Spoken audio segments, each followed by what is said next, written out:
नमस्कार साथियों, मैं राजेश आचार्य आप सभी का स्वागत करता हूं आपकी आवाज ऑफिशियल चैनल पर।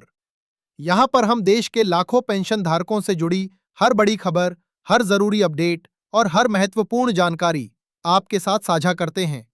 अगर आप भी ईपीएस 95 पेंशन से जुड़े हैं या आपके परिवार में कोई पेंशन धारक है, तो ये जानकारी आपके लिए बेहद जरूरी है। इसलिए वीडियो को अंत तक जरूर देखिए। वीडियो शुरू करने से पहले आप सभी से छोटा सा निवेदन है कि अगर आपने अभी तक हमारे चैनल को सब्सक्राइब नहीं किया है, तो कृपया चैनल को सब्सक्राइब कर लीजिए और वीडियो को लाइक जरूर करें। साथ ही इस जानकारी को अपने सभी ईपीएस 95 पेंशन धारक साथियों के साथ शेयर भी करें, ताकि हर पेंशन धारक तक यह महत्वपूर्ण खबर पहुंच सके। साथियों, लंबे समय से देश भर के लाखों ईपीएस 95 पेंशन धारक अपनी पेंशन बढ़ोतरी को लेकर इंतजार कर रहे थे। पेंशन धारकों की सबसे बड़ी मांग ये थी कि न्यूनतम पेंशन को बढ़ाकर 7,500 रुपए प्लस डीए किया जाए। इस मांग को लेकर कई सालों से आंदोलन चल रहे थे। कई संगठन सरकार से लगातार अपील कर रहे थे और सुप्रीम कोर्ट में भी कई याचिकाएं दाखिल की गई थी। अब इसी मामले को लेकर एक बड़ी खबर सामने आई है।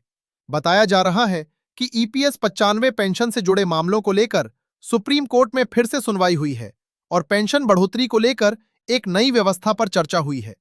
इसी व्यवस्था के तहत पेंशन बढ़ोतरी को 4 अलग-अलग भागों में बांटने की बात सामने आई है।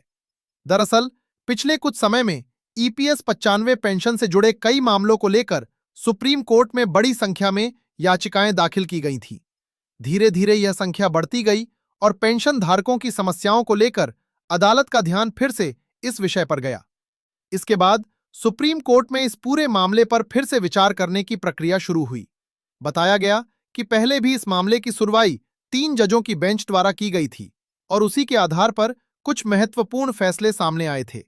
इसी कारण यह तय किया गया कि इस बार भी 3 जजों की बेंच ही इस मामले की सुनवाई करेगी, ताकि पेंशन धारकों से जुड़े सभी पहलुओं को सही तरीके से समझा जा सके। सुनवाई के दौरान अदालत में पेंशन धारकों की तरफ से कई महत्वपूर्ण बातें रखी गईं। पेंशनर संगठनों का कहना था कि आज के समय में 1,000 रुपए की न्यूनतम पेंशन पर गुजारा करना लगभग असंभव हो गया है। महंगाई लगातार बढ़ रही है और बुजुर्ग पेंशन धारकों के सामने जीवन यापन की बड़ी समस्या खड़ी हो रही है। इसीलिए यह मांग लगातार उठाई जा रही थी कि न्यूनतम पेंशन को बढ़ाकर कम से कम 7,500 रुपए किया जाए और इसके साथ महंगाई भत्ता भी दिया जाए। कई बार संसद में भी इस मुद्दे को उठाया गया और सरकार से इस पर निर्णय लेने की मांग की गई। इन्हीं सभी परिस्थितियों के बीच सुप्रीम कोर्ट में फिर से सुनवाई हुई और अदालत ने सरकार और ईपीएफओ से भी इस मामले पर जवाब मांगा। सुनवाई के दौरान यह भी कहा गया कि पेंशन धारकों के साथ किसी भी प्रकार का भेदभाव नहीं होना चाहिए। खास तौर पर रिटायरमेंट की तारीख के आधार पर अलग-अलग पेंशन देना उचित नहीं माना गया। अदालत ने यह स्पष्ट संकेत दिया कि सभी पेंशन धारकों के साथ समानता का व्यवहार होना चाहिए और पेंशन व्यवस्था में पारदर्शिता भी जरूरी है। इसी बीच यह जानकारी सामने आई कि पेंशन बढ़ोतरी को एक नई व्यवस्था के तहत लागू करने की योजना बनाई जा सकती है। इस व्यवस्था में पेंशन को 4 अलग-अलग भागों में बांटने की बात कही गई है, ताकि अलग-अलग योगदान और सेवा अवधि वाले कर्मचारियों को उनके हिसाब से पेंशन मिल सके। सबसे पहले उन पेंशन धारकों की बात की गई जिन्होंने कम वर्षों तक योगदान दिया है। ऐसे पेंशन धारकों को मौजूदा पेंशन से कुछ बढ़ोतरी के साथ नई पेंशन देने का प्रस्ताव बताया जा रहा है। हालांकि उनकी पेंशन उतनी अधिक नहीं होगी जितनी लंबे समय तक सेवा करने वाले कर्मचारियों को मिलेगी। दूसरे भाग में उन कर्मचारियों को शामिल किया गया है जिन्होंने लगभग 25 से 30 साल तक योगदान किया है। इन कर्मचारियों को पहले की तुलना में ज्यादा पेंशन देने की व्यवस्था पर चर्चा की गई है। इस श्रेणी के पेंशन धारकों को लगभग 6,000 से 7,000 रुपए तक की पेंशन मिलने की संभावना बताई जा रही है। तीसरे भाग में उन कर्मचारियों को शामिल किया गया है जिन्होंने लगभग 30 से 35 साल तक सेवा की है और नियमित रूप से ईपीएस में योगदान दिया है। ऐसे पेंशन धारकों के लिए 7,500 रुपए तक की पेंशन की बात सामने आई है, क्योंकि लंबे समय से पेंशनर्स की यही मुख्य मांग रही है कि न्यूनतम पेंशन 7,500 रुपए की जाए।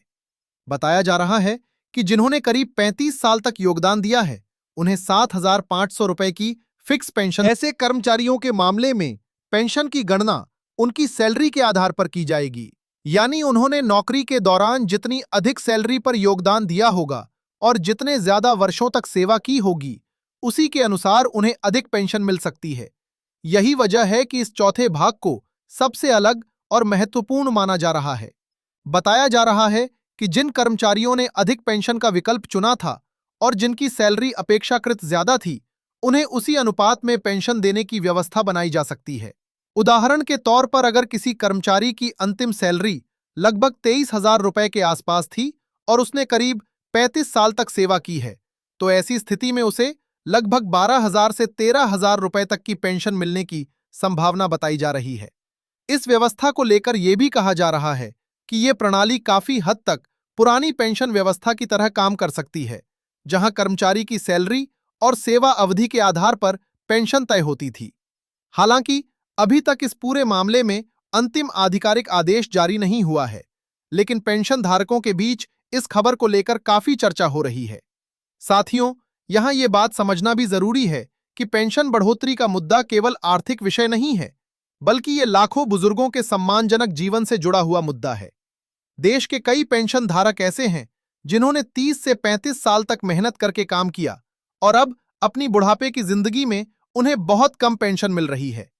इसी कारण पेंशनर संगठन लगातार सरकार और अदालत से ये मांग कर रहे हैं कि न्यूनतम पेंशन को बढ़ाया जाए और पेंशन धारकों को महंगाई के अनुसार राहत दी जाए। कई बार यह भी कहा गया है कि आज के समय में 1,000 रुपए की पेंशन से किसी भी बुजुर्ग का गुजारा करना संभव नहीं है। इसी मुद्दे को लेकर पिछले कई वर्षों से आंदोलन भी चल रहे हैं। देश के अलग अलग राज्यों में पेंशन धारकों ने धरना प्रदर्शन किए हैं और सरकार से अपनी मांगों को पूरा करने की अपील की है। इसके अलावा संसद में भी कई सांसदों ने इस मुद्दे को उठाया है और पेंशन धारकों को राहत देने की बात कही है। सुप्रीम कोर्ट में भी जब इस मामले की सुनवाई हुई, तो वहां पर यह बात सामने आई कि पेंशन धारकों के साथ किसी भी प्रकार का भेदभाव नहीं होना चाहिए। अदालत ने यह भी कहा कि सरकार को ऐसी नीति बनानी चाहिए जिसमें सभी पेंशन धारकों को समान रूप से न्याय मिल सके। साथियों, यह भी बताया जा रहा है कि सुप्रीम कोर्ट ने सरकार और ईपीएफओ को यह सलाह दी है कि पेंशन व्यवस्था को और अधिक पारदर्शी बनाया जाए और ऐसी व्यवस्था लागू की जाए जिससे पेंशन धारकों को समय पर उचित पेंशन मिल सके। हालांकि अभी तक इस पूरे मामले में अंतिम आधिकारिक आदेश की विस्तृत कॉपी जारी नहीं की गई है। जैसे ही सरकार या ईपीएफओ की तरफ से कोई आधिकारिक सर्कुलर या नोटिफिकेशन जारी होगा, उसके बाद ही यह पूरी तरह स्पष्ट हो पाएगा कि पेंशन बढ़ोतरी किस तरह लागू की जाएगी। लेकिन जो जानकारी अभी सामने आ रही है, उसके अनुसार पेंशन को 4 भागों में बांटकर अलग अलग श्रेणियों के पेंशन धारकों को अलग अलग राशि देने की व्यवस्था पर विचार किया जा रहा है। इससे यह फायदा हो सकता है कि जिन कर्मचारियों ने ज्यादा वर्षों तक योगदान दिया है, उन्हें अधिक पेंशन मिल सके। इसके साथ ही उन कर्मचारियों को भी कुछ राहत मिल सकती है जिन्होंने कम वर्षों तक सेवा की है, लेकिन ईपीएस 95 योजना के अंतर्गत योगदान दिया था। यानी कुल मिलाकर देखा जाए तो इस नई व्यवस्था का उद्देश्य पेंशन प्रणाली को थोड़ा संतुलित बनाना बताया जा रहा है। साथियों, अभी सबसे बड़ा सवाल यही है कि क्या वास्तव में न्यूनतम पेंशन 7,500 रुपए तक बढ़ाई जाएगी और क्या इसके साथ महंगाई भत्ता भी दिया जाएगा? यह सवाल आज भी लाखों पेंशन धारकों के मन में बना हुआ है। जब तक सरकार की तरफ से इस विषय पर अंतिम फैसला नहीं आता, तब तक इस मुद्दे पर पूरी तरह स्पष्टता नहीं हो सकती। लेकिन जिस तरह से इस विषय पर लगातार चर्चा हो रही है और अदालत में भी इस पर सुनवाई हुई है, उससे पेंशन धारकों को उम्मीद जरूर मिली है। हमारा प्रयास यही रहता है कि पेंशन से जुड़ी हर छोटी और बड़ी जानकारी आप तक सही और सरल भाषा में पहुंचाई जाए, ताकि किसी भी पेंशन धारक को जानकारी के अभाव में परेशानी का सामना न करना पड़े। इसीलिए अगर आप ईपीएस 95 पेंशन से जुड़े हैं, तो ऐसी सभी अपडेट पर नजर बनाए रखें। जैसे ही इस विषय पर कोई नया आधिकारिक आदेश या अपडेट सामने आएगा, हम आपको तुरंत इसकी जानकारी देने की कोशिश करेंगे। वीडियो समाप्त करने से पहले एक बार फिर आप सभी से निवेदन है कि अगर आपको ये जानकारी उपयोगी लगी हो तो वीडियो को लाइक जरूर करें और चैनल को सब्सक्राइब करके बेल आइकन भी दबा दें, ताकि पेंशन से जुड़ी हर नई खबर सबसे पहले आप तक पहुंच सके। इसके साथ ही इस वीडियो